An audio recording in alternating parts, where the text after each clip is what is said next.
Chase Thomas podcast. My nephew needs me to record. See, I already hate it. Hello, and welcome back to wow, I'm just coughing right as I get started here. Welcome back to another episode of the Chase Thomas podcast from still the aforementioned Chase Thomas coming to you live from Knoxville, Tennessee, Everything School HQ. Jumpin' Jack Foster is here of Omaha Productions and Rocky Top Insider.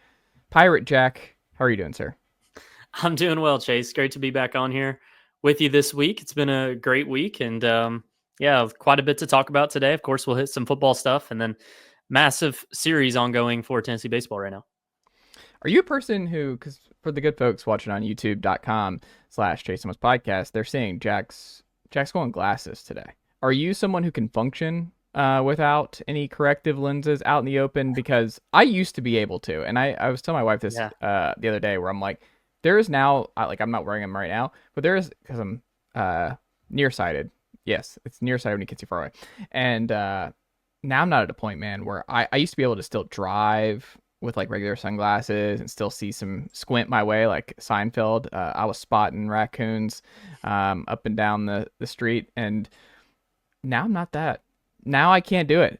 Here in my mid-30s, I cannot function without corrective lenses. Can you function without corrective lenses? Okay, so I'm a little bit of a fraud. These are not actual glasses, so what? I can't relate. These are blue light glasses. What? Yeah. Sorry to disappoint you, but I also, can't. Those aren't really blue light to me. Those don't really have, like, most blue light glasses I've seen have more of a stronger lens, like reflection type deal. Yeah, these are, I don't know the brand, Felix something. Anyway, they are blue light glasses. So I wear them because I look at a screen so much and do a lot of quick video editing. Eyes are moving all over the place, so I like to wear these a lot. But yeah, I have like really good vision, so I can't relate to you with the vision stuff.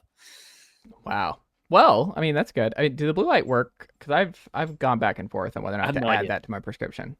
Yeah, it's like you don't know. Like, I don't know. It at peace of mind, it helps, right? You think you're doing a good thing by wearing them.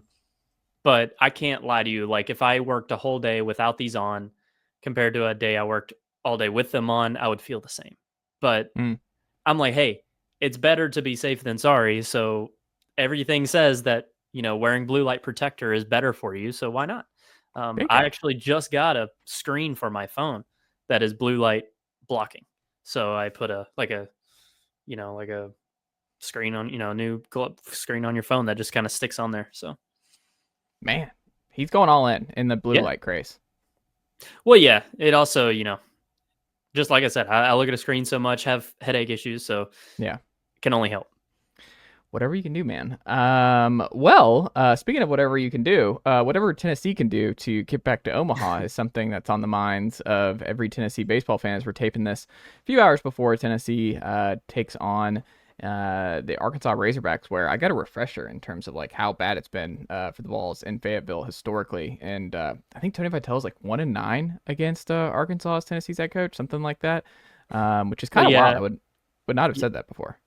Yeah, that sounds about right. And of course, the one win came on a Max Ferguson walk-off in Knoxville game 2. So in one of the more electric ones of that season, right? Yeah. Is that a grand slam? I can't remember. There were multiple guys on base. I just don't remember if that was a walk-off grand slam or not. I don't believe it was, but maybe a 3-run.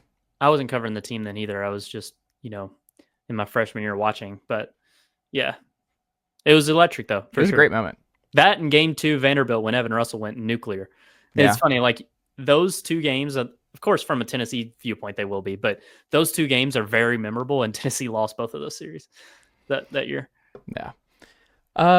Jack Foster, what when we look at Tennessee and we look at whether or not they are going to ultimately make it 3 straight Omaha appearances, I thought it'd be interesting to get your perspective as someone covering the team each day here. When you look at everything that's gone on with them, losing 4 straight series at home, 5 of 6 overall, how does Tennessee flip the script, and what 3 reasons would you say as to why Tennessee baseball will make it back to Omaha? This is like an optimism train here for Tennessee baseball fans. 3 reasons why you think they will make it back to Omaha.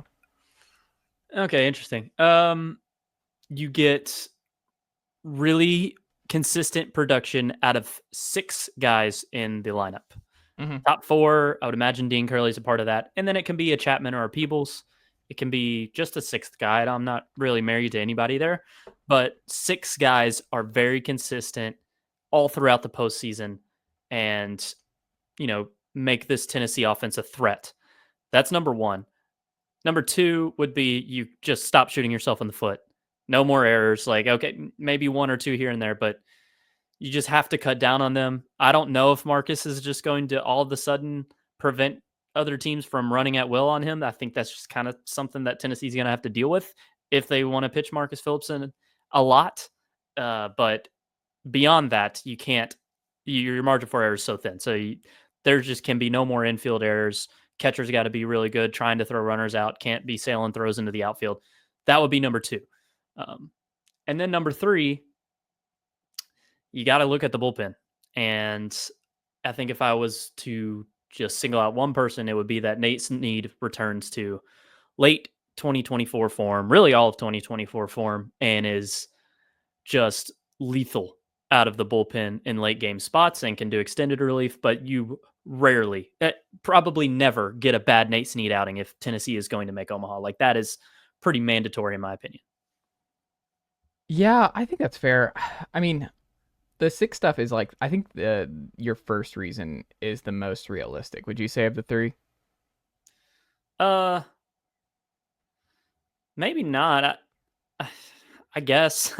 I mean, the reason number 2, it's just like, stop screwing up. Like, it's stop making mental mistakes. To me, that's the most easily fixed. Because I just don't know how good this Tennessee offense is. I think it is what it is. But yeah, finding consistent production out of 6 guys shouldn't be too tall of a task. So yeah, I could see an argument how it's the most likely. Like, it would not floor me if the top 4 plus Dean Curley and Reese Chapman all just had a 2.5 week, 3 week hot streak together. Like, that would, I think it's unlikely all 6 are hot at the same time.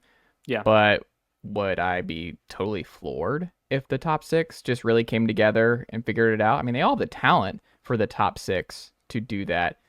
I don't know.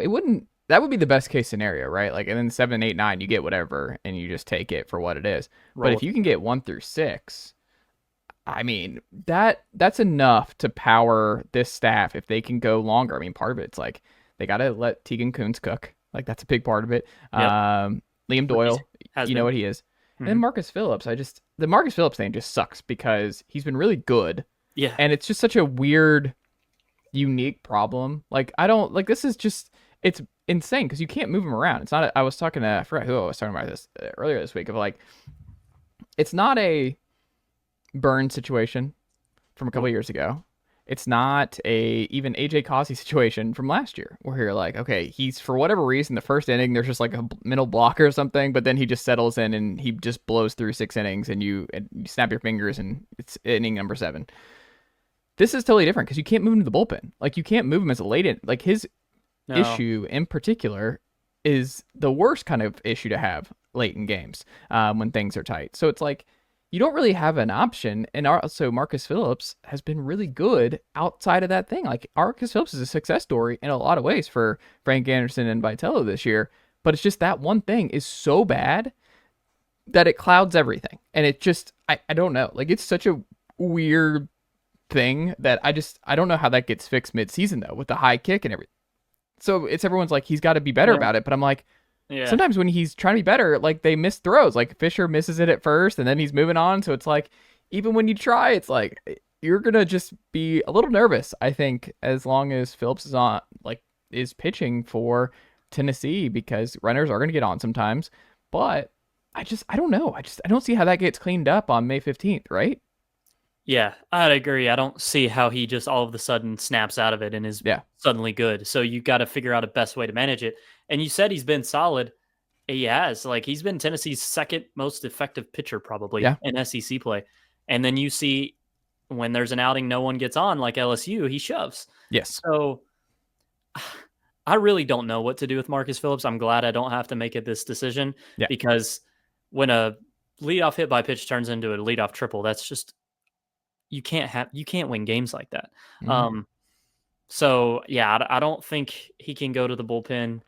Maybe maybe late in games you just give him a clean inning, and that'd help. He's never going to come on with runners on, of course, but maybe he could be a guy you just give one clean inning late and you really diminish his role. But have a hard time seeing that happen. I think they're just kind of stuck with how it is right now, and you just got to ride it and hope that you can mitigate damage as much as possible. Which is not optimal. It's not the thing I think people want to hear, but it's kind of just the reality. Yeah, I mean, it's just all of his numbers are good. Like he dropped his walk rate in half per 9 innings from 24 to this year. I mean, his control is really good as a whole. I don't know. It's such a weird situation that, yeah, like you said, the best way to describe it is like, I'm just glad I'm not in Frank Anderson Yeah. or Tony Vitello's shoes, because this has got to be just so frustrating. I mean, he's also like one of the leaders of the team.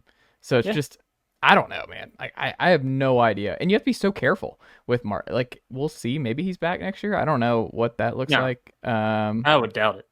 I don't know. There's some guys, there's going to be some who surprise you and come back. There are going to be some. Dude, if there's one thing I've learned covering a college baseball team, it's that if you are even close to, I don't know if they're going to come back and they can get drafted relatively high, they're gone. Marcus Phillips can throw 100. He's gone. Yeah. I can't remember who we were talking about a couple weeks ago, but yeah, like Hunter Ensley. Can I make a prediction though? One of two. Ahead. I think one of two, Reese Chapman and Dean Curley are back next year. At least one of two. It's not going to be Curley. I mean, depends on where he is. What if Curley's a second round guy and he's getting second round? Like the stock has fallen so much where it's like he can be a SEMO if he comes back for year 3 and be a top 10 pick if he has a good year. It's a lot of money difference. I don't think so. I haven't seen it covering Tennessee. That kind of stuff just doesn't seem to happen.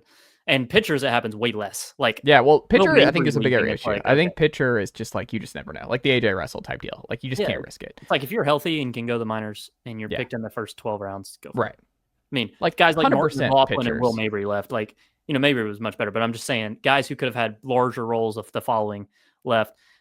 Offensively, I guess you have a point, but I mean, still, Chapman's 3 years in. He'd be a true senior. Like, yeah, he could be a leader of the team, but I think he's probably gone. And Curley's, I would be shocked. I would be floored if he's back. Cannon too. Maybe that one would make more sense to me because I just don't think he's as much of an MLB prospect. Yeah, I'll say of the 3 we just talked about here, I think 2 of 3 are back. Yeah, I would bet a good chunk of money that doesn't happen. Well, I'm speaking into existence here, Jack Foster. And Dean would be a great story, by the way. Like, we've been hard on him this year, but Dean coming back for one more year, like, I think the way the year's gone makes it even more likely he would leave. Yeah, I guess it just depends on how people are wired. I don't know. Buy or sell, Jack Foster. The Vols tight end room will accumulate the most production overall since Heupel has been at Tennessee this fall. Yeah, most production. Like, are we just talking catches and yards? TDs, catches, yards, just like overall, when you look at it at the end of the year, like they lead in receptions, yards, and TDs.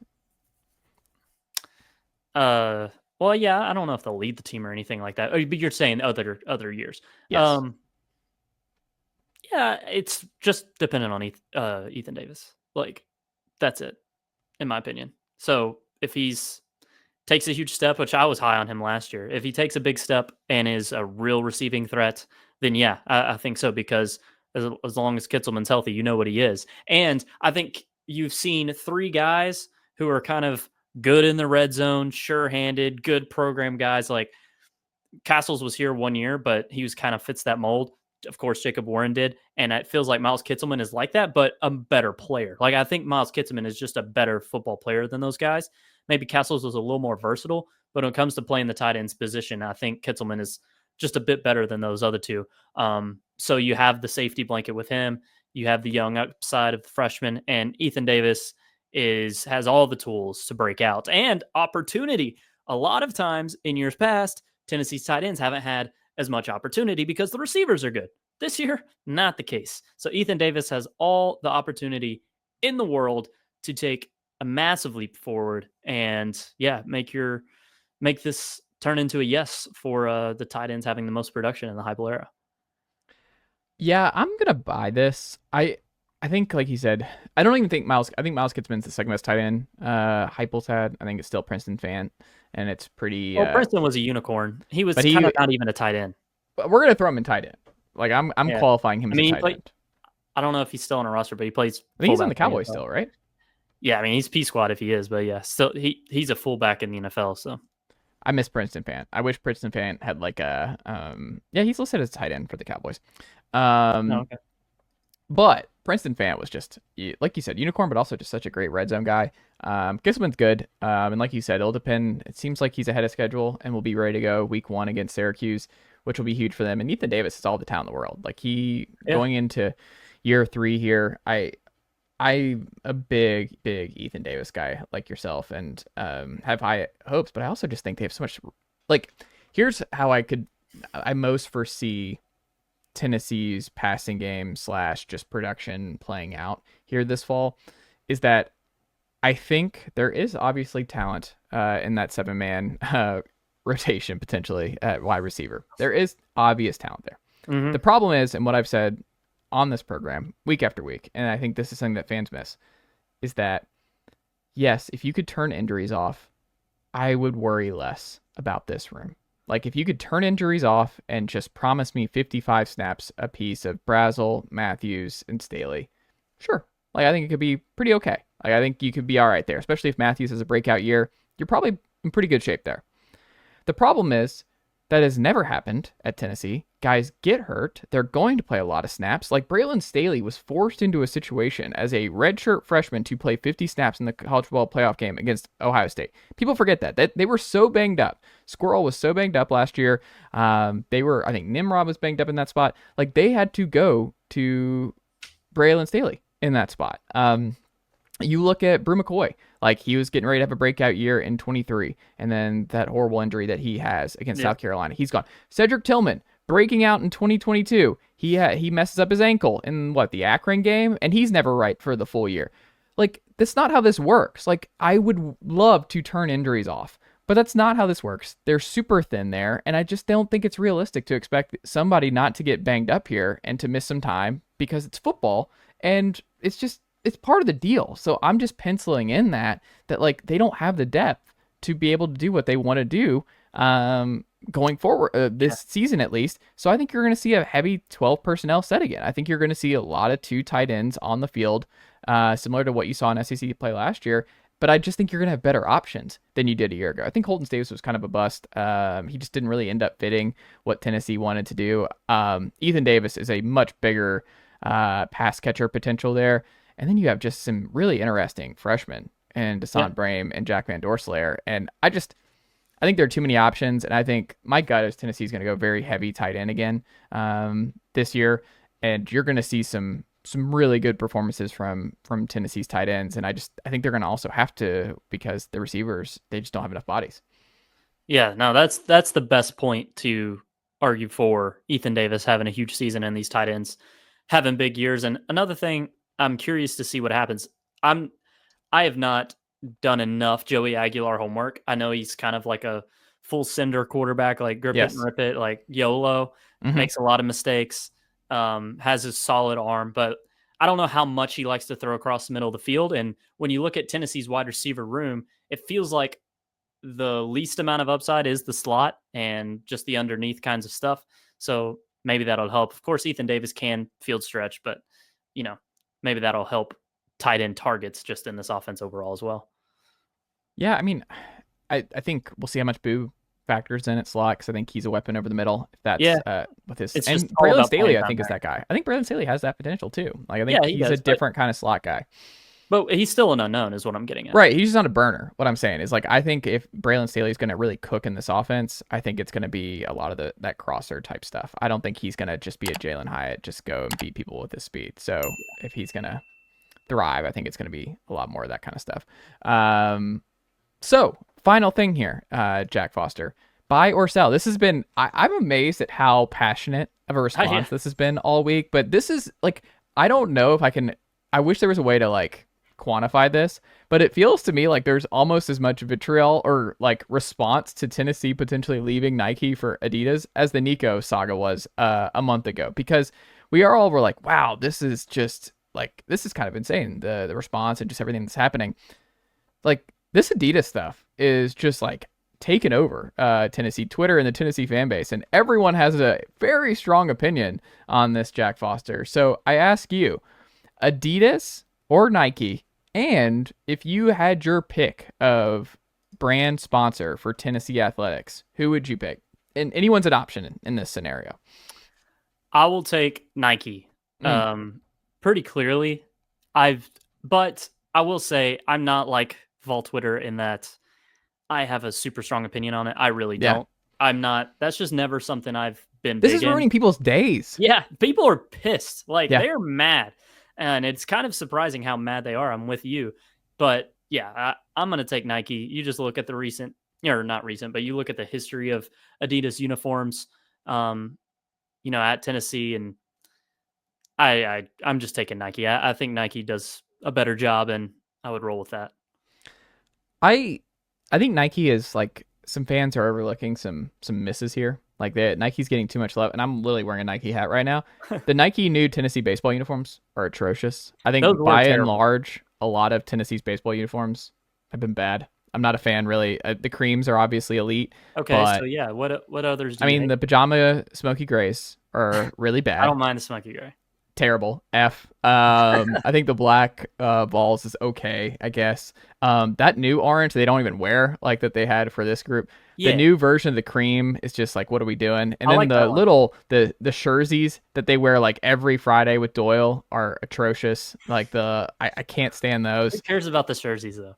They're so bad. They're just hanging around. I hate them. And I'm like, I don't know. Like, I don't think they're out here killing it. And also, you look at the early 2000s. You know, my favorite about the Adidas that's overlooked in the Adidas era for Tennessee is the black outline around the orange number for the away uniforms. Like, I always think Casey Clausen with those. You like that? That is clean. I wish they would do that for their stormtroopers. Like, I miss that black outline around the orange number. Like, that was pretty clean. Yeah, I'm looking at it right now. It's not bad. Yeah. I just think people, you know what part of it is, I think? This is just my theory. People are associating the Adidas era with that just terrible stint for Tennessee football. Like, they're just like, I think it's not a coincidence that people have a strong feeling towards Adidas, because that was also just Tennessee wandering the wilderness for a lot of years. And obviously, like, the smoky grays they were wearing, like, there were some really bad Adidas uniforms during that time for Tennessee. But there was some early good Adidas Tennessee uniforms in the early 2000s. And if you look at the old baseball Adidas Tennessee uniforms, they're also pretty good. Better gray that I like, some black gray. It kind of looks like the Colorado Rockies to me. But it's not all else. But I don't know what I would do, because I think there's a lot of good ones. I think Under Armour could do some good stuff for Tennessee. But it's also like, I think people...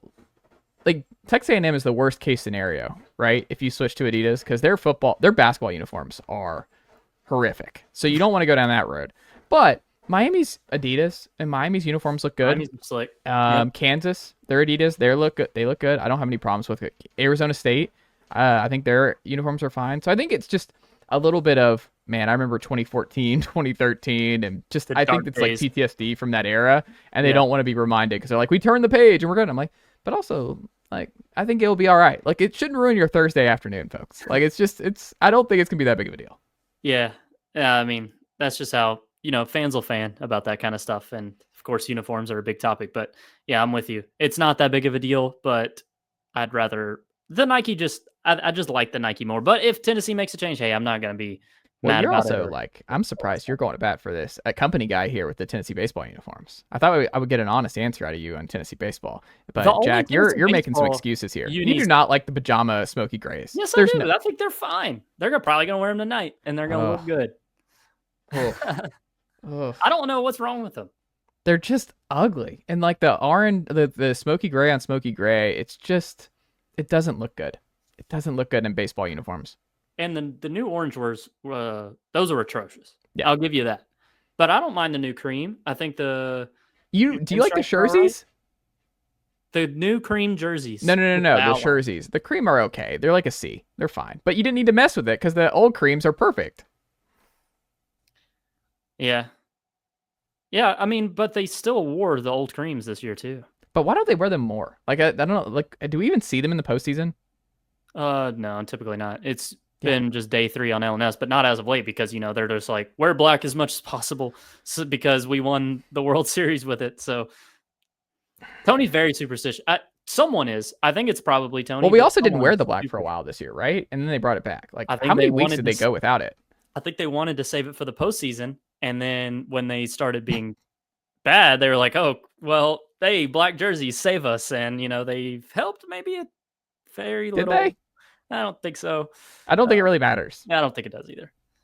But they are cool. I think it's just part, like, you want a title with it. I'm a big believer in, like, whatever you associate. Like, people love the creamsicles for the Bucks. But I'm like, no, you're now the maroon or whatever. I'm not good at these color but like that's what you are. You want a Super Bowl that way. Like that's what people remember. You should stick with like the winning, what you wore when you won titles, and when you were actually good should be your primary color scheme. Like if you associate, when I think creamsicles, I think terrible. Like the Bucks were terrible. You don't want to like bring that back. Like even if it's a good looking uniform. So it's like Tennessee, sorry, like you're going to have black baseball uniforms forever because that's like you won your title. All the pictures and everything else is going to be you and the black unis. It has to be a staple. It's just part of it. No, that's very valid. Very true. Jack Foster, what can the good folks check out from you and the team over Omaha Productions and Rocky Top Insider this week? Yeah, full series coverage of Tennessee, Arkansas, of course, RockyTopInsider.com. Live at bat by at bat update threads every single game. And then for Omaha Productions, Mina Kimes and Kevin Clark ranked their top 10 coaches in the NFL. Very interesting. Top 5 front offices as well. And top 5 fan bases. Chase, cannot believe I forgot to tell you this, but Mina's top fan base in the NFL was the Atlanta Falcons fan base. Huh? That's what I said. Huh? But she had a compelling argument. She said because they've been through so much weird stuff, not like just terrible, terrible decades, but odd things have happened. 28-3, Michael Penix, like all these. Fine for crowd noise, losing picks. Yeah, it's just odd things have happened to the Falcons in recent memory, but they've remained optimistic. That was her argument. So, well, hold on. I don't think they've remained optimistic. I think things are pretty like it's never been more over. She said that Falcons fans always look on the bright side. They haven't played a home game in the new stadium. Like it hasn't happened yet. They opened the bids like 8 years ago. The Falcons have not hosted a home game in like 8 years. Well, yeah, that would be a tough argument to have them at one then. But I don't know. Like there's like I would agree though. Like they've been beaten down. There's so many reasons to be like this is just it's time to move on for mental health reasons. But it's just we keep coming back. I don't see a world where the Bills aren't one personally. But that's me. It's just because they're you know what that is? That's extrovert bias. That is full on extrovert bias because they're social. And they're known for being social fans where they're doing pile drivers outside and they're all having fun, hanging out and boisterous. No, there's an imbalance there with the Bills. They get it's just like anything else when it's like, oh, friendly, it's just being an extrovert. Like there's just people associate extrovert with being friendly and more passionate maybe. Okay, so I know it's probably difficult, but off the top of your head, who's best NFL fan base? Probably Packers would be the first one. Packers. Raiders were up there too. They like the Raiders. They've just been moved so many times. Like I don't even know where Raiders fans are anymore. Like now you're in Vegas. How many are moved to Vegas? It's hard to see. I mean, definitely one of the stronger traditionally. But yeah, probably I would go Packers is the first one off the brain for me. Like I just think. Also, I give them credit for sitting in the cold. Like that's kind of Buffalo -2, but it's just I don't know. Maybe the history. Packers is passionate. It's a smaller market. I don't know. Buffalo's they own the damn team. Yeah, that's what I'm saying. I don't know. It has to be. I think I go Packers. All right, fair point. And just to finish up things here, SV Pod PGA Championship preview. Always College Football had 2 coaches on this week, Shane Beamer and Mario Cristobal. Fun interviews. So check all that out. There you go, Jack Foster. Always a pleasure, and I'll talk to you next week.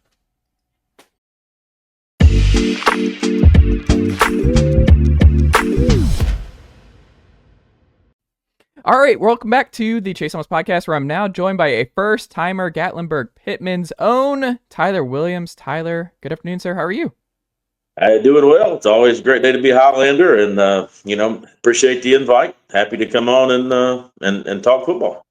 Absolutely. I mean, we're here in the middle of May, Tyler. We're getting ready for summer work and this, that, and the other. Like the season will be here before you know it. It's like we're only a couple months out, and we'll be back to Friday Night Lights here in East Tennessee. How has the off-season program been for you? Are you wrapping up? Do you still have a few more weeks to go? Where are you at in your off-season program?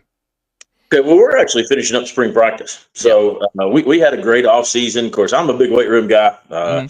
When times that I've not been a head coach, I've usually been offensive line coach, offensive coordinator, but almost always in the weight room. And so, man, I love the weight room. And for me, that's where, you build a high school football program. You take kids who come into your program and maybe they're good players. You can make them into great players in that weight room. And that's something we believe in here. We really try to grind and work hard. Really just as soon as the season's over, we get back to work and we go all the way through the spring ball. But we're actually in spring football right now. Yep. We actually have our last day of practice today, and then we're going up to scrimmage Davy Crockett up there in the Tri-Cities tomorrow. So okay, all right, you ready? You ready for the scrimmage? Oh yeah, we're ready for that, man. It's always,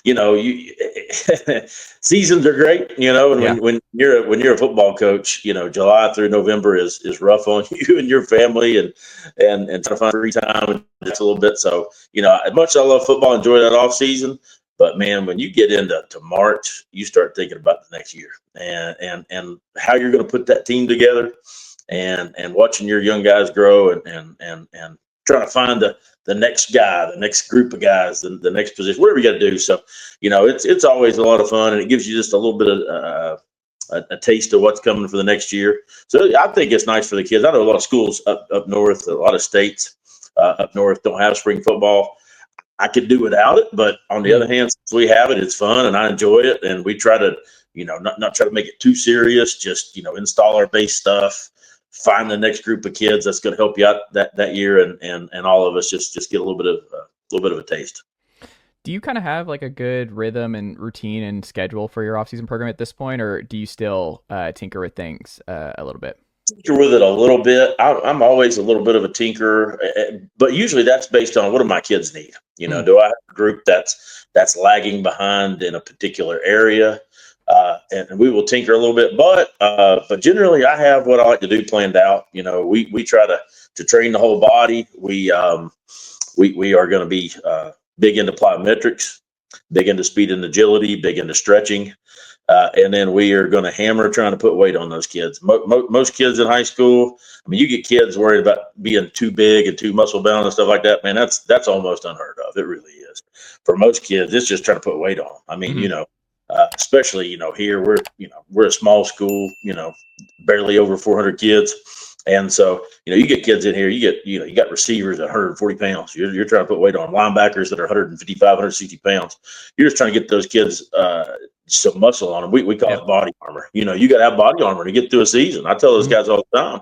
I say, look, you're going to put on shoulder pads in July, and hopefully we're not taking them off till sometime late in November, So that's a long time to be beating and banging on each other, and you got to prepare your body for that. The kids, people who don't do that, they don't make it through the season. They really don't. It's tough anyway. Has that changed over the years in terms of being able, like, tricks of the trade to kind of, like, Uncrustables are obviously a big part of it, and shakes and stuff. Like, is it easier now, or is it harder for guys to get weight, like, just with so many different options out there? I think it just depends on the kid, and some kids man, you'll hammer away at them for 4 years. Yeah. And it's funny. And I get them hooked into the weight room and they love it, but they just don't ever seem to gain the weight. Like I've got a couple of kids who just graduated 2-3 years ago. Yeah. And we see those kids now and they're 21, 22 years old.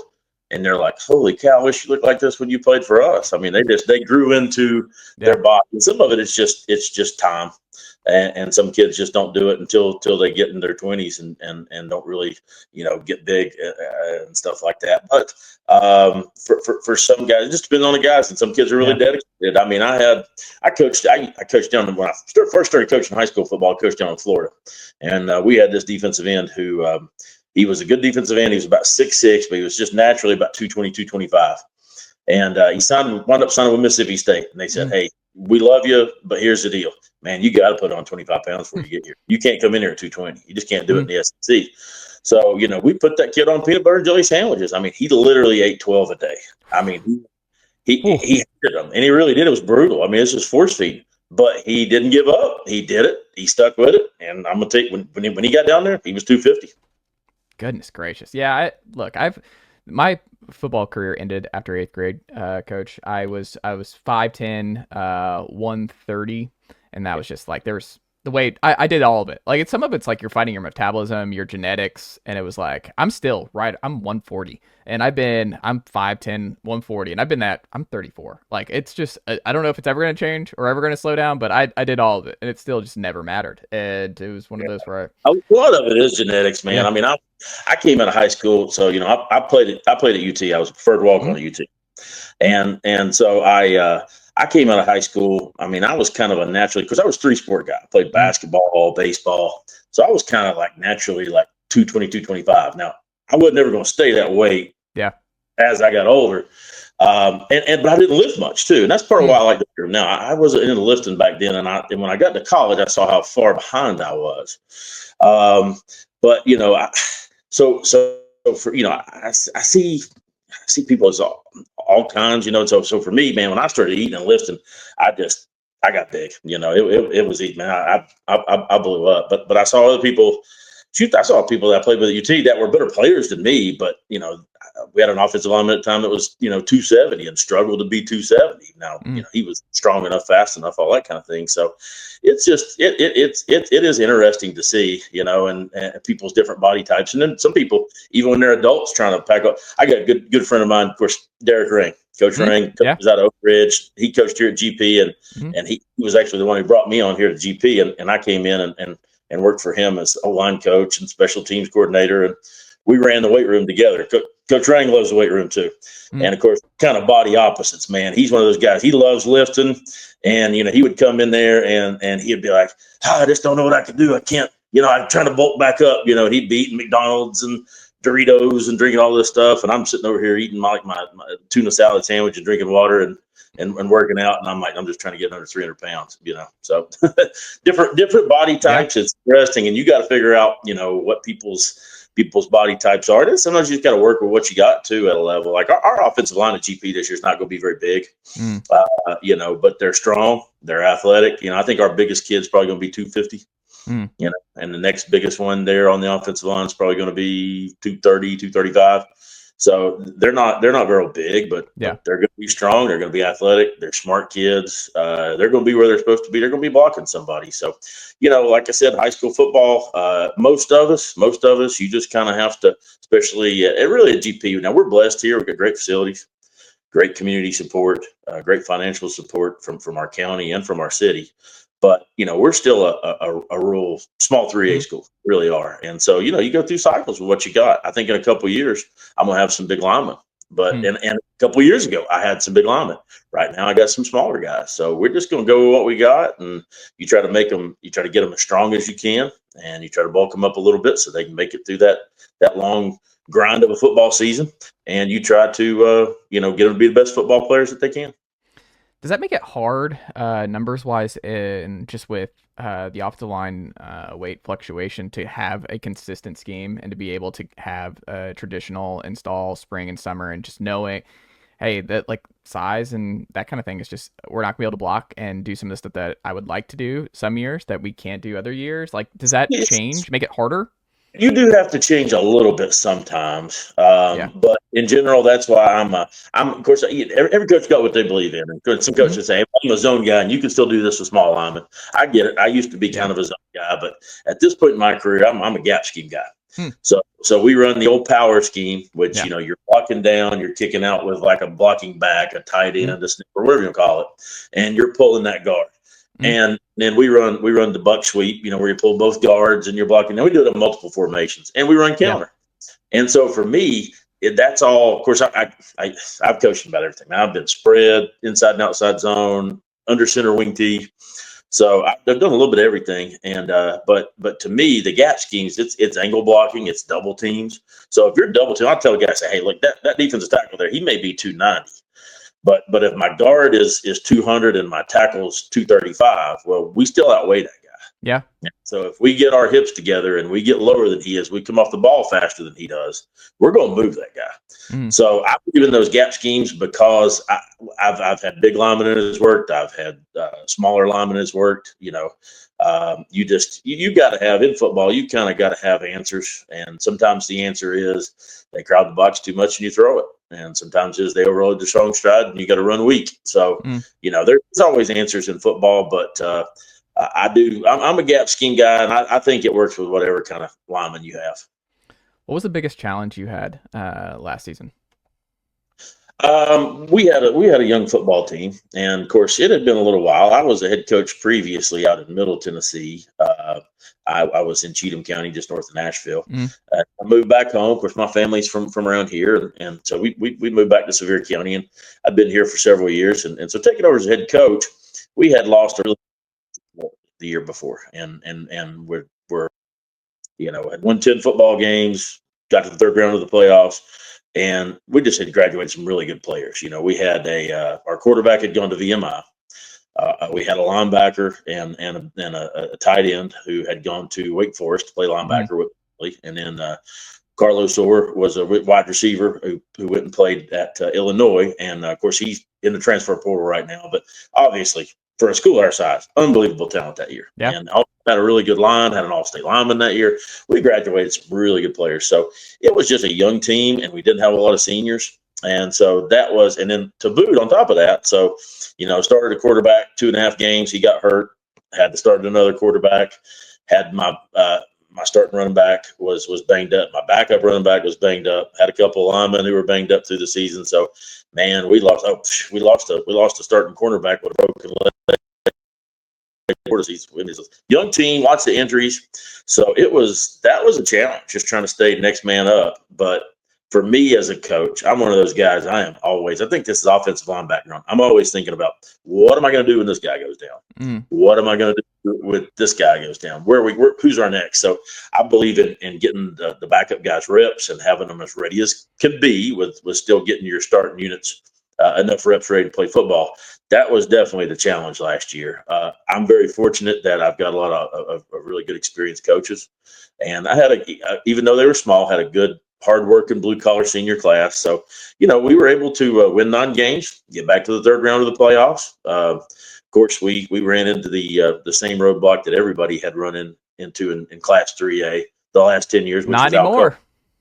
Not anymore. That is correct. There was a collective sigh of relief from 3A last year when that happened, and a grinding of the teeth from those coaches in 4A. But all I know is we kind of did our penance, paid our dues with those guys, and played them a couple close games. 2 years ago, that team I was just talking about, we played them closely and played them closely at their place 4 or 5 years ago.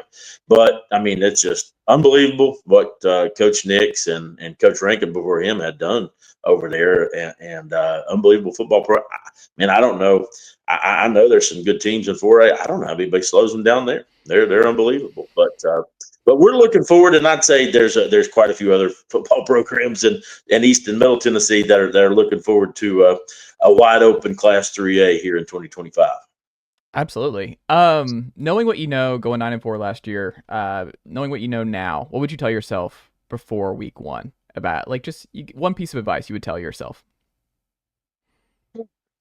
Yeah, that's a really good question. I guess I would have to say just take it one game at a time. And it's not that I was really trying to think ahead, but I just knew we had some really big challenges in front of us. We've been good, going back through Coach Wagner, who was here before me, and then back on to Coach Rankin. We've been really good here since I had been at GP, 7 years, and we've not missed the playoffs, not had a losing record. We've been really good. And then when you're a small school and you're pretty good, you don't find a lot of people want to play you. So, we wound up playing some bigger schools and things like that. So like last year, we're playing, Carter, who was a solid 4A team, and Fulton, who was much improved last year in 4A, as well as playing a couple bigger local schools like Seymour and Cott County, who, even though maybe they didn't have the best seasons, they still got a lot more kids than we do. They got a lot more bodies flying around than we do. And so, I'd just probably take it one game at a time with everything we had going on. I had a lot going on personally. as a new coach and in my personal life. And then, man, just with everything that was happening, I'd probably just say, hey, just relax, one day at a time, one game at a time. Let's not try to worry about the playoffs or anything like that. And so that's going to be what we do this year. We're going to take it one game at a time. But our kids are excited. Our kids are excited, like we were just talking about that possibility of what can we do in the playoffs this year. Of playing some new teams and some new matchups. Not only is Alcoa going, but CWS mixed up that playoff format a little bit, where we might see some teams from Region 3 a little bit earlier in the playoffs than we normally would. And so it's kind of neat possibility to play some different teams and things like that. And of course, this year I've got a lot more experience coming back. We've got a lot more starters returning. Both quarterbacks who started for us last year returning. Both running backs who started last year returning. I've got I think probably the guys who wind up starting for us this year on defense, or at least right now in spring practice, who we think will wind up starting. I think 8 of those guys started last year. So, I mean, that was a defense last year. Of course, Jimmy Rowlands, my defense coordinator, does a great job, real experienced coach. I think in region play, we only gave up 7.3 points or something like that. So, I mean, we didn't give up a lot in region play.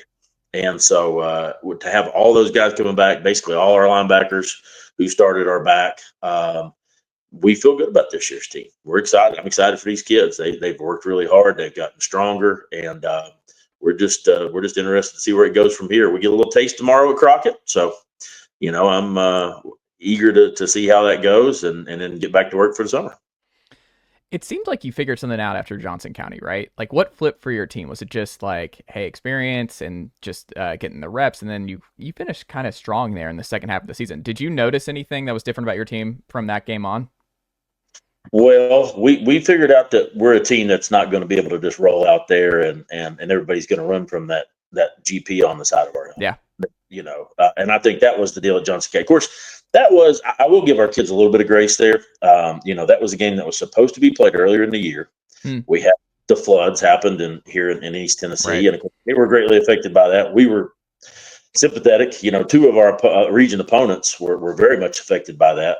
They were, and of course, Unicoi County was. Yeah.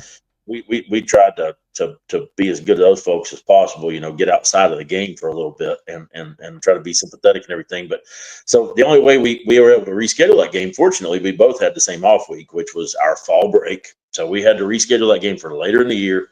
We go up there on fall break, which you don't really like to play on fall break if you don't have to. Most high school football coaches don't, just because, a lot of parents understand, but some don't. They want to get out of town and do all this stuff, and then you're out of your normal routine. Kids are not at school, and then of course, man, it is a haul. I mean, we're up here in the mountains, but Johnson County is up there in the mountains, brother. I mean, when you go up there ain't nowhere else to go but Virginia, North Carolina. That's it, And so we left for noon. That was a 7:00 game, and we left at noon for GP to get there. It's kind of hard to believe we're in the same region, but they don't call it Mountain City, Tennessee for nothing here, Coach. I mean, and it's a pretty place, just like our place is. Pretty place, nice place to play, super people, and but man, it's just way out there. So we had a long drive, open week, and we came out flat. Yeah. Not to take anything away from those guys, man. They had a good football team last year, but it still felt like a game that we should have won. We wound up tied last year in Region 1. Our goal was to win the region and be at home in the playoffs. And so, we wound up tied with them because we stubbed our toe at Johnson County. Well, the other team in that three-way, that trio there was Unicoi. Well, we wound up beating them twice by 3 touchdowns. So we really felt like we were the best team. But we didn't prove it on the field, and that's been kind of our thing we've been talking about here in the off season. Is we want to work hard enough to where when we get into region play, we want to leave no doubt who the best team is. Now, are we able to do that? That's what we'll have to find out. But I think we just figured out that we cannot walk through our opponents. You're going to have to go earn it. Those guys were pumped up for a big game, ready to play. We weren't. And after that, we had a little bit of reality check. And we came back and said, hey, can't do that anymore. And so, man, I was proud of our guys, though, because we wound up going on the road in the playoffs at Kingston, who was a very talented team. We were able to earn that win, go back to Unicoi. It's hard to beat a good team twice, especially Unicoi was undefeated. They were undefeated regular season. Except for us. They they had beat the rest of their teams. And then so we go back up there, have to play at their place. I know they wanted revenge, and Coach Rice does a good job up there. So we were able to beat them again and earn that. I guess you could say that coveted third round spot with Alcoa. So, but I just was really proud of our guys the way they grew up and finished that season. Yeah, and I have a bone to pick with Kingston. They gotta the Roane County versus Kingston stuff drives me nuts. Like, you gotta pick one. Like, why are we doing this? It's so weird. I don't understand why we're doing this. How many times I've gotten calls and texts from parents when we play them. Yeah, it's like, where are we going? I can't find Kingston High School in Google Maps, and I was like, well, okay, I got to explain it, and yeah, that's kind of a funny one to me too. But I guess that's just one of those local East Tennessee things that they gotta figure out for themselves. Well, as I continue to grow in influence here, Tyler, that's one of my first moves as the new czar of the TSSAA is we're getting rid of that. Like, no, like whatever you're called is what you're called, and that's it. We're not doing these nicknames. And also just be Kingston. It's a cooler name. Kingston Yellow Jackets is just better. They were the capital of Tennessee for a day. That's a little Tennessee. Well, it's also they're not the only Roane County. So how do you get that? Like, there's other schools in Roane County. So how do you get the these are all kinds of things that I want answers to, Tyler. I hear you. Yeah, I don't know. Final football thing for you. What are the biggest spring? You talked about a lot of returning guys, especially like 8 or 9 guys on defense, quarterback, running backs. A lot of people are back. Is there a big spring, summer position battle that you're still monitoring here that you're really excited about playing out over the next couple of months? Well, we're still having a little bit. It's still a little bit of a quarterback competition because we had 2 guys who started there last year, and they both want to play the position. And, it'll be interesting to see how that works out. One guy's a little probably head on the throw. Another guy kind of maybe a little bit as a runner, but that'll be interesting. I think for our team, it's more about building depth. Like, I kind of know who starting 5 offensive linemen are, but one thing I've had about with my line coach is like, hey man, we got to figure out who number 6 is, because you just can't say we're going to play all 10 games with all 5 of those starting linemen. It just, as soon as you say that, you'll be on the next one in a hurry. So we got to figure out who number 6 is on the O line. That we use what we call a B back, that sniffer position, and so 3 guys in the rotation there. They all 3 play a lot of defense. We'll have to kind of figure out who that is. I think there's still some things up for grabs on our defensive line on who's going to play. And then probably the biggest one, I guess, would be outside linebacker for us, because we had 3 guys. So I graduated 1 starting outside linebacker. He didn't play the whole season. And so there were 3 guys who were returning this year that did play and all started at least 1 game, and most of them multiple games. And so there's going to be kind of a little 3-way battle there between 3 guys trying to figure out who that other starting outside linebacker is. But man, when we got some big pieces coming back, and so Craig Husky was Mike linebacker for us last year, was all state last year as a junior, had 132 tackles. Craig's back for his senior campaign. He's one of those guys in that B-back battle position, and looks really good doing that. And then, of course, we've got Braden Maples. He was All-State last year as a sophomore. And I've got Braden for 2 more years. Braden is actually getting a lot of attention from some Division I schools. I went up to Michigan for a visit this spring, visited spring football, picked up another offer from Miami, Ohio. My phone has stayed busy. People interested in Braden. I mean, I've gotten calls from Ole Miss, Arkansas, Missouri, just asking, hey, what about this Maples kid? What kind of kid is he and everything? Which I just tell them, say, look, I believe he's a Division I running back. Can he play in the SEC? Can he play in the Big Ten? Like, that's what you guys got to decide, But I do believe Braden will be a Division I running back, and he'll be a big feature in our offense. He is, he's about 5'11", about 185, 190 pounds, legit 4.5 40 guy, getting really strong in the weight room. I mean, when you're All-State as a sophomore, 24 touchdowns, and you only played 10 games, you're pretty good.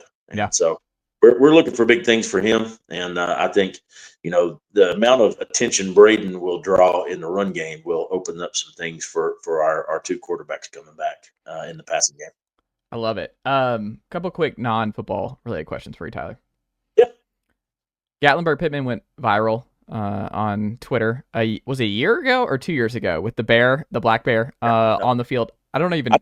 was 2 years ago. Yeah, Coach Wagner. We were in the weight room when that happened, and Brad Wagner was our head coach at the time, and I think I actually spotted it first. But Brad's he's quick on that camera. Boy, he pulled that camera up and got that bear field and put it out there, and it was funny. It was funny how many people kind of latched onto that deal, especially for us because we're like, man, we see bears all the time. I mean, I had well, that's what I was going to ask you. So, is this how common is the black bear experience here in Gatlinburg-Pittman? I mean, you won't say you see one every day, but yeah. You're gonna. It's all the time. It's common enough to where I don't like to leave the field house doors open, especially at night. Yeah, that's like a big thing. I mean, like, man, I can take care of myself, but I don't think I could fight a 350-pound, 400-pound bear in a closed off space. You know, I want to be able to hit and dodge. I don't want to be fucking room with it. And so they love, I mean, high school, especially because we got the Rocky Top Sports Complex up here. Yeah. And so there's always stuff going on. We've got bear-proof dumpsters, but there's always a lot of trash cans and stuff out. Well, they're coming down to school. They're looking through the trash cans and things like that. We had one. I forget. It may have been the Johnson County game that we got back from last year. And me and one of my assistants were trying to get everything squared away and everything like that. And he's like, hey, coach, I'm trying to park the trailer up here. And there is a 400-pounder, rifling through the. So we're trying to run that thing out of here and make sure it doesn't get in. Man, they're here all the time. They really are. But like I said, yeah, I'm really paranoid, especially at night in the summer and fall about closing the doors. I just don't want to walk in my office and find a bear, eating the sandwich that I threw away for lunch or whatever it was, They're I mean, the black bears, I love them, and I'm going smoking and see them in Kate's Cove and everything. They're just, I just love them walking through. They're just like hippie bears. Like, they're not really, they're just out here. They can remember trash from like a crazy amount of time away. Like, if they go back in the mountains, I was reading up on just how crazy their sin is and how good their memory is in terms of where stuff is. Like, they can go miles. Yeah, the sense of smell is what's amazing about them, because it's like, I forget how many times, like 200 times better than a bloodhound. And it's just like, man, and then, just how athletic they are at their size and everything. Because that one, so the night that we got back from the game and we were running that guy out of the stadium, like one of my coaches, Coach Schultz, he was kind of running it out of the stadium. And there's like a fence down here, one part of the side of the stadium down here by the field. It's probably about 5 feet, 6 feet. Now I'm on the other side of that thing. Now, not where he hopped it, but on the other side of it. I'm like, kind of still safe over here. That dude just takes a run and go and just hops that thing. And I was like, whoa, okay. I think I'm going to go back inside and watch from the window. I mean, they can climb. You're looking at it, you're like, that weight and everything else, man. They're something else. Black bears, they're sneaky athletic is, I guess, the best way of describing them. Up here, they are. They're all over. Yeah. You get your pick on the summer vacation this year. You can go anywhere you want to go. Money is no object. Tyler, where are you going this summer? I would go out west. One thing I really want to do, of course, I've been out to, in football travels, traveling for football games and coaching clinics and all stuff like that. Man, I've been out to Texas a couple of times, California once, but where I really want to go, I'm wanting to take a trip out west. I like trout fishing. I'm a fly fisherman, the third generation fly fisherman. My granddad and dad taught me how to fly fish, and of course, there's plenty of that here in the Smoky Mountains. But I'd love to go out west. I would love to fly fish out there. I would love to see some of those old west towns. Man, I'm a big, I grew up with like Tombstone and Deadwood and all that kind of stuff. So my son's named Wyatt. I named him after, because I was a huge Tombstone fan growing up. Val Kilmer. Yeah, absolutely. It doesn't get any better. I saw a video on Twitter. The stuff that's going around on X right now, the babies, is hilarious. Somebody redid the I'm Your Huckleberry scene with babies today. I said that to my defensive coordinator because we're always quoting Tombstone. But I would definitely go out west. My wife and I actually saving up. We've got like a little vacation fund that we said, hey, we're too long. We want to take a trip out west. I want to see some of those old west towns, do some fishing out there. I think that would be a blast. That's one place I've never been. I love that. Tyler, how did the good folks in Gatlinburg support Gatlinburg-Pittman football here this spring and summer? Oh, man, it's always, our support here is unparalleled. I'll tell everybody and anybody who wants to listen, it doesn't get any better. This is, listen, I guess if I don't do a good enough job and they need somebody else, that's fine. That's the only way they're getting rid of me till I retire. I love it here. I've coached 3 other high schools, around in Tennessee, down in Florida. man, this place is great because, I mean, everybody wants to win, but everybody's on the same side. Everybody's on the our people are fantastic. Our business partners here in the community are fantastic. The people, who run our quarterback club, the people who help support us financially. Everybody's just like, Coach, what do you need? What can we get you? No, not, hey, who are we going to beat this year? Or who's, I mean, listen, they love GP football. They love taking care of these kids. But I will say, look, they do that for every sport. They do that for our school.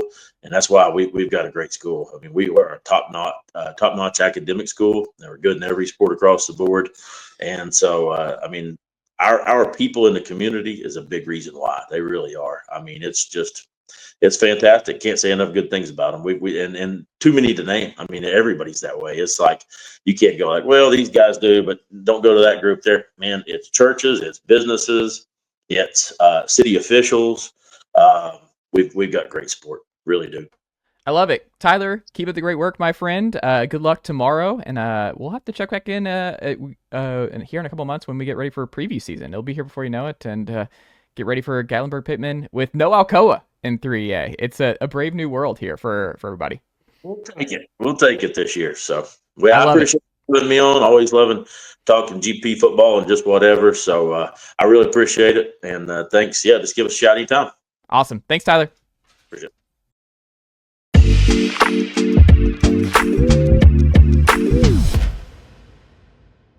All right, we're back here on the Chase Thomas podcast, where I'm now joined by old friend, fellow Parkview alumni. Not many of us all around the blogosphere, but we are here. There are dozens of us, in the words of Tobias Funke from Arrested Development. It's Locked On Hawks, and we also got, I mean, he's all over the place. So, like, people talk about, like, oh, how many pods am I putting out every week? But Brad Rowland is right there with me. We are content podcasting machines over there at Hammer Territory from the Brave side, Locked On Hawks for the Atlanta Hawks side. Brad Rowland, how are you doing, sir? I'm good, man. I appreciate you having me. And yeah, always good to have a little Parkview reunion every once in a while. I just had an event with Jeff Rancourt speaking the other day, and I was like, well, I wonder if he's going to mention our shared high school. And he did kind of briefly mention it. So I was like, yeah, a little fist pump. But, here we are. Yeah, Parkview forever, man. Parkview forever, sir. Well, we are not going to dive into some Parkview lore here. And many forget that Joey Sturdivant and Sean Dawkins were a problem, but not Brad Rowland and I. We don't forget. We are going to talk about the Atlanta Hawks here, and a team near and dear to both of our hearts, and a team that is still, as of this recording, we're taping this on a Thursday afternoon, do not have a new president of basketball operations. They did elevate someone to install it to the GM role that we'll talk about here in a second. But, I mean, where are we at in terms of the president of basketball ops? Is this close to happening soon? Could this happen? This goes up midnight, the night of. Could this happen and be outdated by then? Or do you think this is going to drag out a little bit longer? I think it's at least conceivable that it's outdated by then. Hopefully not for your podcast's sake. But no, I mean, I would bet on it not being outdated. We're in that area now where it's been like 4 weeks since they fired Landry Fields. I said on my show earlier today, as we're recording this, like, I'm a little bit surprised they haven't moved a little bit quicker than this. But also, I'm not as surprised because I know how many people they've interviewed. It's a lot. They've done the first round of interviews was double-digit people. They talked to a lot of people. They hired a search firm. You know this from college sports landscape. Yeah. Search firms can complicate matters. They're also doing, I would say, not for me or you, but like for what they want, the search firm is doing a good job muddying the waters, not leaking a ton. It's been a lot of misdirection, I think, this whole process. So they're getting close to the end, I think. I don't think they want to go too far into the offseason without having somebody in charge. But right now, the combine's happening as we're talking, and they don't have a president. So they're comfortable enough with their current front office to go run combine interviews and do all the stuff you have to do during the combine. So they're getting closer, I think. I've heard they whittled down to a handful of names, but even in the last 24 hours, there's another big name that's now on the board for the Hawks, apparently. So it's going to get interesting. It already has gotten interesting, but it's a bit of an odd process overall. Yeah, and you have Nick right there. He's ready to go. Like, you said it, not me, but no, I mean, they do have one set. Honestly, the day they fired Landry, I said this, and I said, there's a chance that they go through this whole process and they don't actually hire anyone, and they go with Ansi Salah, who they like a lot. Now, I think now that I've seen the process, they're going to hire someone, I think.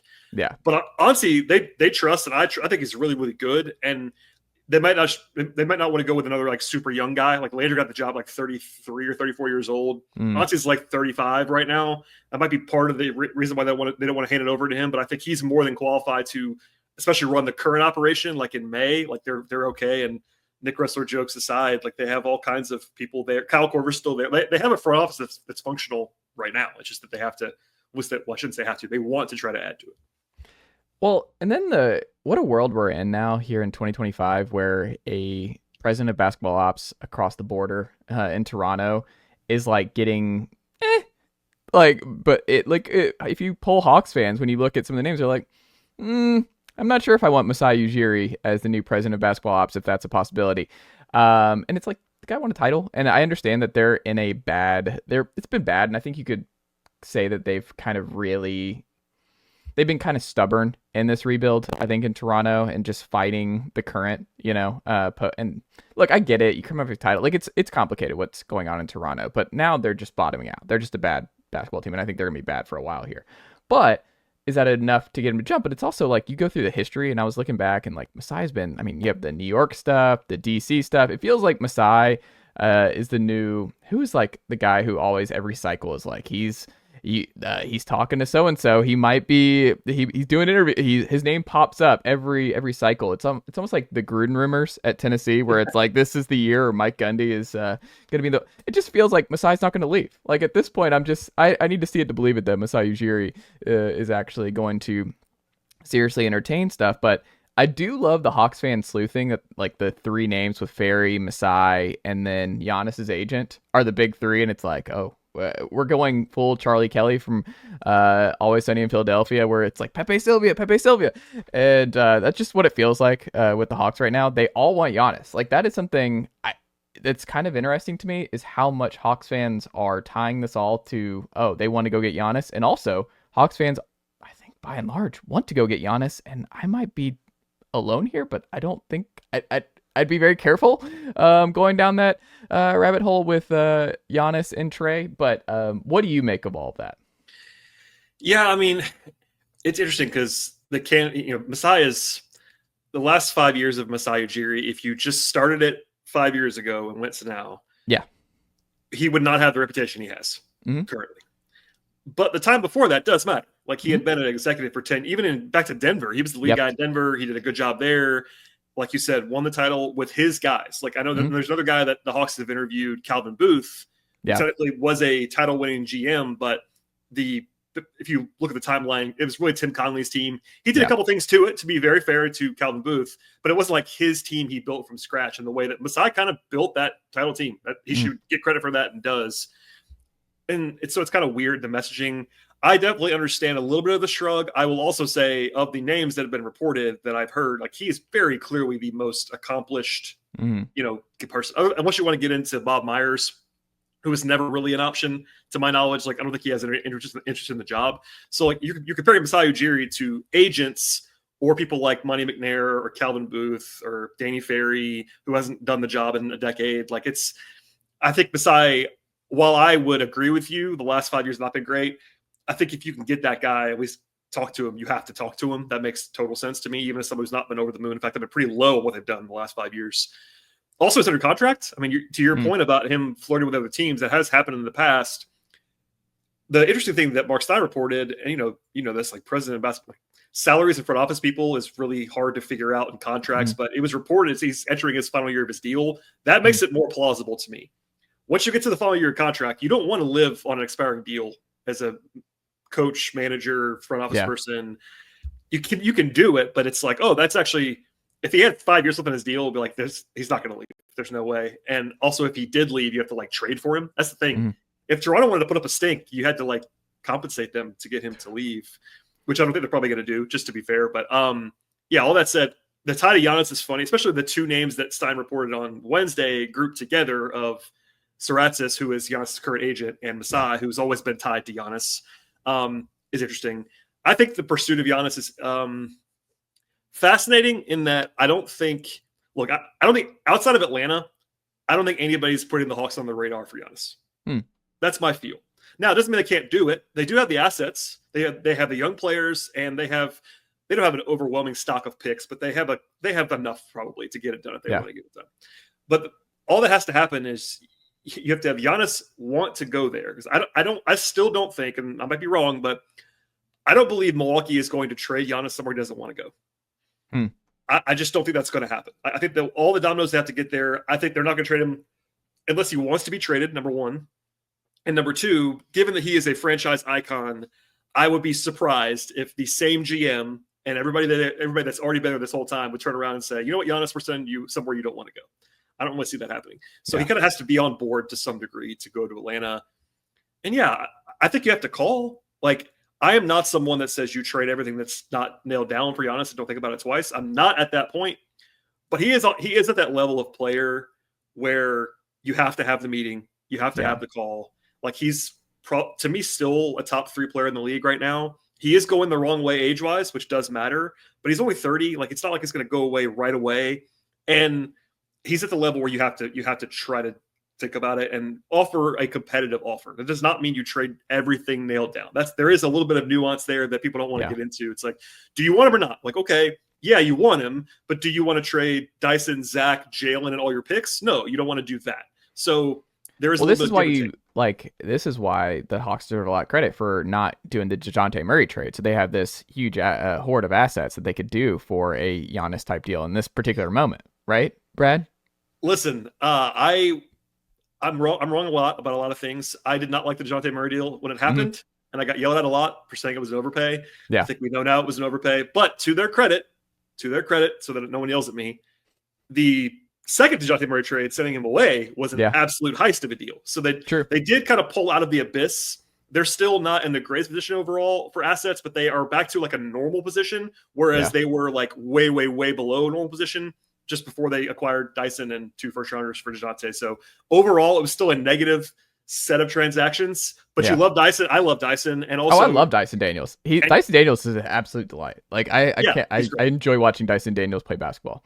Yeah, he's great. And you also, look, it wasn't the lottery that you wanted to win, but they did win a lottery in which they got a player they would not have gotten access to a year ago. Yeah. Ricochet is better than the guys they could have gotten at 10. So they got a little lucky. It was not – they didn't get a lot lucky. They didn't go full Mavs and like get pulled out of the abyss by one.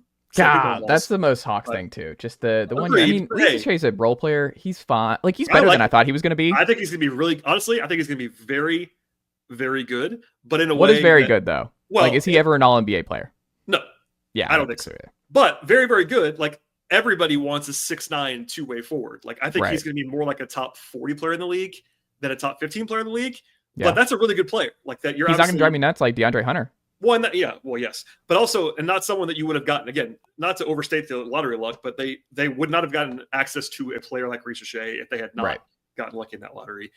So, yeah, things have got, since the DeJounte deal happened, a lot has gone well for the Hawks. That deal was not the best. Yeah, I can make another joke. I'm gonna stop trying to get Brad in trouble here. Okay. But the Giannis stuff is just so interesting to me because I think the fan base is like it's so funny because there's so many different parallels between Trae and Luka, you know, and the Trae loyalty part of all of this. Like, we're now in 2015 and Trae has not played meaningful playoff basketball in, what are we going on, 4 years? 4 years now, and he's content. Like, there's just, he's kind of in a different kind of zone, and we kind of always wondered what would happen with Trae if they never felt like they were coming close getting back to the Eastern Conference Finals again, to experience that much success early on, and then to kind of go the other way for a while and go through multiple coaches, go through multiple front offices, and to still, you know, be pretty happy and pretty content. And you keep me honest in my Trae watching experience, because I listen to Locked On Hawks after, and I'm like, all right, I'll allow it. Like, you settle me down, because one of my things that I always will drive me nuts when people are like, Trae's a great shooter, and I'm like, Trae's an okay shooter. Trae's to be fair, he's not a great shooter. No, and it's just one of those, it's like, that's like the easiest way of seeing if someone actually watches a lot of Atlanta Hawks basketball. If they're like, well, you've got a great shooter in Trae, and I'm like, okay, you haven't watched an Atlanta Hawks basketball game in like the last 2 years. Like, I think he's a good shooter that takes difficult shots. But that's also part of his game. Like, I don't think he's going to stop taking difficult shots. I think Trae Young likes taking difficult shots. I agree with you wholeheartedly on that. I just wanted not to cut you off, but Yeah. Even as a Trae optimist, and I think it's so crazy now. 4 years ago, if you told me I would be like considerably higher on Trae than the consensus, I would have been very, very surprised. But people have just gone too far the other way on Trae, and I'm like, he's really good. I mean, he souped up John Stockton in a way. Yeah, he's really, really good, and he has flaws. He's still 6'1". He still is not a great shooter, but he just led the league in assists comfortably. Like, he's the best passing guard in the league, in my opinion. Like, I might say Jokic is a better passer because Jokic is a ridiculous human being. Yeah. But as far as, and maybe LeBron still, but guys who are like actual guard size, I would take Trae. He led the league in assists, and like, he's really, really, really good, and he's never had a bad offense because he's single-handedly kind of could make you a good offense. So it's tough to talk about him in like a nuanced way, especially because of all this stuff. Like, he's always been polarizing, but but it's now more so where it's like, if you don't watch the Hawks regularly, which most people, to be fair, people do not watch the Hawks, it's like, oh, he's just that guy. It's just same old Trae Young, can't win. I'm like, well, number one, he did lead a team to the conference finals and was awesome in the playoffs. Like, that did happen. I don't know. Yeah. It's just, he's a weird player. He's had like, it's a lot of the stuff has been out of his hands. Like, I mean, he didn't ask them to trade for DeJounte Murray. Like that. He was famously like, I don't know who this is, but Trae was not like totally hands clean on that. I think he was certainly on board with getting another guy who was a big name. I don't think they traded for him because Trae asked them to, though. To be fair, it's like, but it's also like Herter goes away for nothing, and it's like that one was kind of. The team building aspects around him.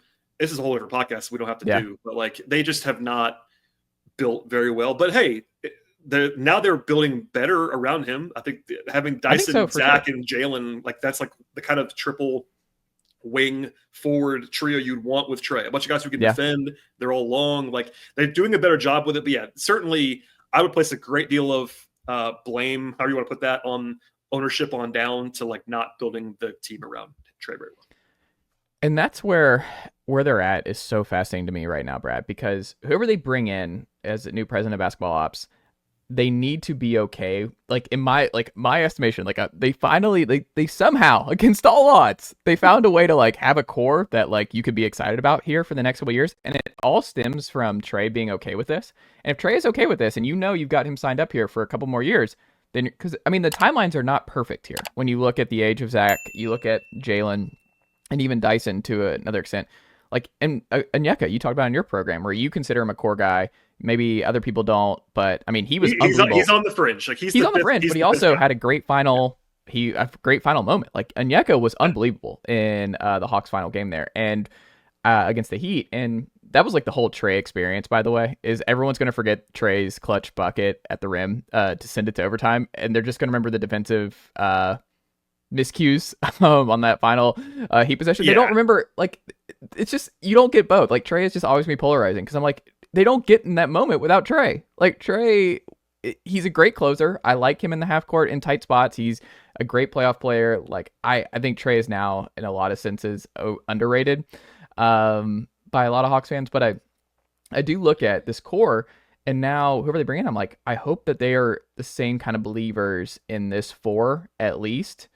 That I think Hawks fans are like, oh, we need Giannis, we need a star, and I'm like, I understand the temptation, but if Trae's good with this, I kind of would want to do this 5. I want to see a full season and then get some vets and just some more shooting, more versatility, and just surround them and see what it looks like when they're healthy. Because I think if they can stay healthy, there's no reason they can't be Indiana in a year or two. I think that's the blueprint with this group, right? Yeah, I think that when Tony elected to relieve Landry of his duties, the siren was going off in my head and many others. Like, I think a lot of that has to do with Tony not being patient. He's never been patient. He doesn't like to sit around. While I've kind of generally liked the process to your point, to stay young, to actually get younger before this season.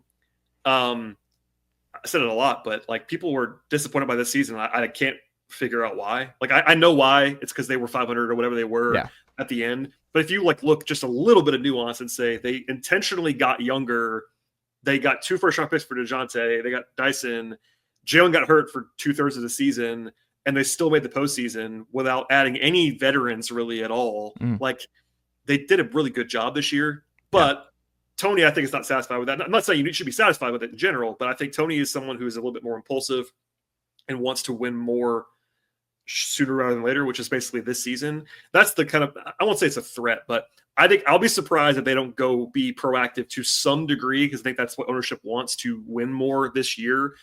You don't have to trade one of those core guys to do that. You can add with the mid-level. You can do other things. And I know you know this, but like there are more roster spots on a team than the starting five. Like it's like people love listing starting fives. It's one of my things. It's like, oh, well, this is the start. Like, okay, who's the sixth guy? Yeah. Like, it does matter what the rest of your team looks like. So yeah, I think that it makes sense to do what they've done so far around Trae. Getting Trae to buy in is, to your point, it's a big factor, and he has bought in. But yeah, I think it's also fair. People that would point to wanting a star. Okay, if you said in the next 5 years you want to win a championship, the practical likelihood of doing that without adding someone from the outside that becomes that is a star or like is a close to a star, it's pretty low. Like, how many teams in history, and I've gone through this a couple times, but have the same core that like they're super young core, and it's just that young core, and that's all you do. Yeah. Like, it doesn't usually have to make a trade somewhere for another guy on the outside or whatever. And maybe Jalen Johnson blows up and goes to the next level. Maybe he becomes an all-NBA player. I think he has the most possibilities. He has to stay healthy, but that's why I said him. We agree. I think the one internal path to them being a legitimate title contender without making a big splash would be Jalen becoming a top 15 player in the league. Right. In addition to Trae and leaps from Dyson and Zach. Like, you have to have all that stuff happen. That's possible, but like, how likely is that? I don't really know. And while we just got done talking about how good Trae is, you need someone to be as good or better than Trae on your team to win the championship, I believe. Yeah. I think Trae's really good, but he's probably not a number one on a championship team unless your team is just perfect around him. Yeah. So it's. I mean, can we be the Suns for 8 years? Well, that's the thing. Can we do that? Like Steve Nash, Amari, Suns? Well, I know you're younger than me, but not by that much. Yeah. I remember vividly the Hawks being very good for several years, like a 48-50 win team, and everybody hated it because they didn't have a star, and they're like, oh, this is not. Wait, are you talking about the Damari Carroll years? Well, other than the one season when they won 60 games. No, people hated the Joe Johnson years. I think people enjoyed the Jeff Teague. Well, that was the bridge. I mean, obviously there was a little bit of Horford was the bridge between those two teams. Yeah, but they were basically really good for like several seasons in two different iterations. To be fair, but no one liked that. Like, you know what's crazy? If you had Joe Johnson on that second iteration, like who he was in that first iteration on that second iteration, man, you would have had something. Like, that would have been the one where it's like, that's the one thing they didn't have, was like a Joe Johnson in that second iteration. It's just funny. Like, what are your goals? I mean, that's the thing. I appreciate being a title or bust kind of mindset. I get that. Can you do that in Atlanta? Well, can we do that here?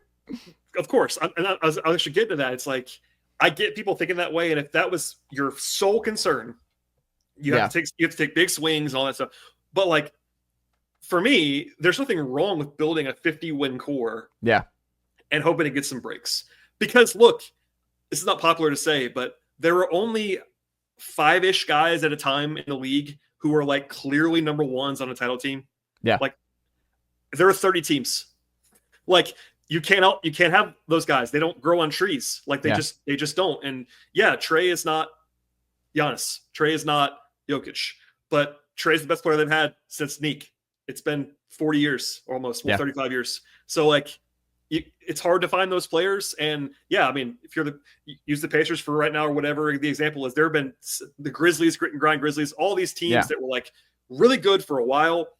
They're remembered fondly. They may have fallen short. And I'm not saying you try to build that, but you have to be realistic about what you can and can't do. And you can't just snap your fingers and say, we want Jokic. Like, obviously you'd love to have Jokic, but that's just not how this works a lot of the time. I just don't want I want to just see it through. But I also would say, like, they need to be healthy. Like, if they run it back this year and you just beef up the bench a little bit more, and you're just like, we're not going to make any major moves there, and we're just going to bet on health and continuity, I think they got to be healthy next year. And they've got to be a team that's not in the play-in. They have to be, and I think that's how you sell it to Tony, right? Like, just give us one more year. Let's see what this looks like with this group. I mean, you already predicted on your pod back-to-back MIPs for I did not. Daniels. To be very fair, I did not do that. But no, honestly, there is a pathway. Like, this year, fans have gone too far with this. I'm kind of in the middle where, like, let's say Jalen plays 70 games this last season instead of 36, which is how many the league should be playing at this point anyway. I think they're right there with like Detroit. Like they would have won like 44 games this year, which is a good season, and people would feel differently. They wouldn't have won 48 with Jalen's not Jokic to where he's going to win 8, but that would have mattered. And yeah, I think if you just did nothing other than just like normal bench stewardship stuff this summer, and then you were healthy next year, you'd be a lot better because Ricochet will be a lot better. Jalen would be back, all those things. But you're still not a 50-win team, I don't think, without adding some real stuff to the bench right now. I'm talking for next year. 2 years from now, maybe when you get the 23-year-old version of Ricochet versus the 19-year-old version, that's going to be a very different player. Yeah. But, it's interesting. The timelines are like Trae's not old. Trae's still really young, actually, but he's also 7 years older than Ricochet. That's the thing. It's not the cleanest, but it's also, it doesn't matter if Trae is okay with it. Like if Trae is, as long as Trae's happy and he's doing his GM stuff with the Sooners and he's got other things and he's hanging out and he's good, then we're great. The other thing I just worry about as we put a bow on it is just like Giannis has won a title already. Like Giannis could just hang out. Like Giannis could just be like, I like my life and I like this spot. I'm not. I mean, he might just stay. Yeah. I mean, I do think that people have jumped a little bit too quickly to assume Giannis is going to leave. I do understand why, because it's very bleak in Milwaukee, like roster building wise. But yeah, I mean, he might just be like, you know what? I want to be Dirk. I want to be here my entire career. And by the way, I have no issue with that. Yeah. But he also won the title. Like Dirk was doing it, still searching Dirk finally for that won title. It later. I'm saying like if you want to just have that be your legacy of being you got one title, you got one, you're there your whole career, you're beloved forever. I totally get that. I do think that if he wants to win more, he's got to leave. But we'll see. Historically, if you want to win more, you go to the Atlanta Hawks. Well, yeah, I mean, that's maybe not the case. And look, to bring it full circle on the Giannis thing, Giannis is 30. I still think he's awesome. How long will he be awesome? We'll see. But look, you will not hear me like poo-pooing the idea of Giannis in Atlanta. Like it would be exciting to cover. Yeah. There is a price point where I would be like, nah, I probably wouldn't do that. Yeah. But if they trade for Giannis, it's like, do you want to be the person that goes on the podcast that night and says, man, terrible move, adding a top 20 player of all time to your roster? Like that's kind of a tough sell. Yeah. I would talk myself immediately into it. Of course. But I also want to see what this I want to see this core at least a full year healthy. I want to see what it can get to. I want to see what the wins look like. I want to see what they can ultimately get to. But we shall see. Brad Rowland, what can the good folks check out from you and the team over at Locked On Hawks this week? Yeah, wall-to-wall Hawk stuff, President of Basketball Operations, NBA Draft. We're 6 weeks away from the draft, which seems like a long time, but it's really not. And I cover a lot of draft stuff. So Hawks have 2 picks. So talking about that for the next 6 weeks. And then Chaz Lanier, Zakai Ziegler. I mean, they're on the board. They're on the board. I think Lanier's a real draftable player. I don't know about Zakai. I think he'll be drafted. Lanier strikes me as someone who's going to play in the league for a while. I think he's got a pathway. Zakai, I'm more skeptical, even though I loved him as a college player. But Tyus Jones? Can we not let our man be Tyus Jones here in the league? I'm not saying he can't do it. I'm a little bit more skeptical, but I doubt Zakai Ziegler at your own risk. I liked him as a college player. I'll just say that out loud. But yeah, just find me there. Locked On Hawks, and I'm at BT Rowland on Twitter and Blue Sky, all those places. I love it. Brad Rowland, keep up the great work, my friend, and we'll have to check back in again very soon. Nicely done, nephew. The Chase Thomas Podcast. Hell yeah.